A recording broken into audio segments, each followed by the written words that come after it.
we are at a momentous time in human civilization where the presence of extraterrestrials, non-human, greater intelligence perhaps, is coming into our awareness.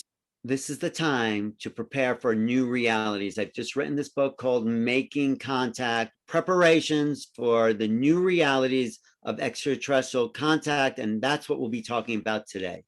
I only know a piece. Everyone only knows a piece. No one, including the government, has the whole story. This is the problem, but in a way, it's also a good thing because it becomes up to each of us to create or project the sort of phenomena we want to happen. No one can tell us what's going on.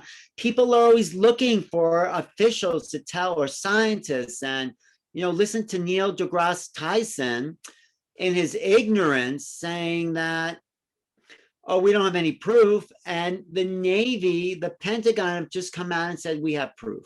So there's scientists, educators, politicians, they're all behind the times. The people who aren't are the people having experiences like Marie Rodwell, Carolyn Cory. These are people in the book. Chris Bledsoe, I just met him. Incredible experiences that guy is having.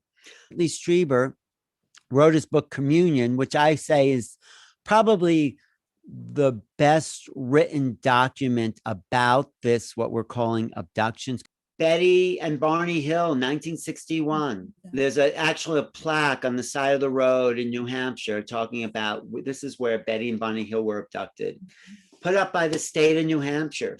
Bud Hopkins, I had met. He ran the Intruders Foundation. He really is the godfather of the alien abduction experience. If you listen to Luis Elizondo, it's that there are things in the sky and they're not ours, they're not Chinese, they're not Russians.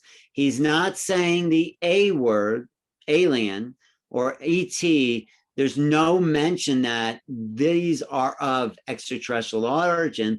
Elizondo said, perhaps what we thought were monsters are really just our neighbors. And hundreds of thousands of others, the people who had those experiences in the 80s and 90s, and people like John Mack, the Harvard psychiatrist, working as a professor at Harvard, at the Harvard Medical School of Psychiatry.